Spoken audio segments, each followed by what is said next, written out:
So guys, for today's video is ari to sa babaw kay mobisita sa to sa balay. Sa akong balay naa diha ang kuang manok. Nakoy binoy manok diha magpakaon ko din. Akong dala karon is kaning tubig at kaning pagkaon sa manok.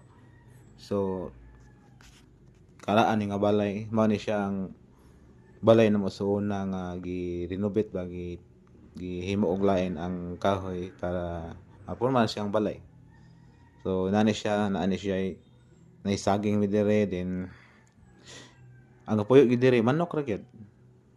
Then tinot ang view, hangin, kunting hangin, dayag sa hangin, then bugnaw. So kuha ni siya mga 3 kilometer gikan sa highway.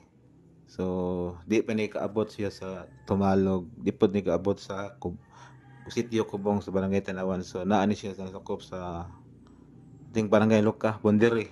Bondiri siya. Ginagaan ni siya og Karapichi. So mani akong sulod sa balay na niya wala.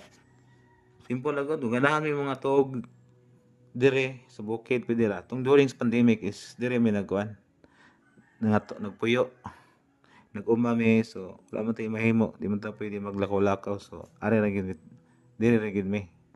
Then pangil na palang pila ka years nag pandemic dire may nagpuyo nagpa nagpa-anuin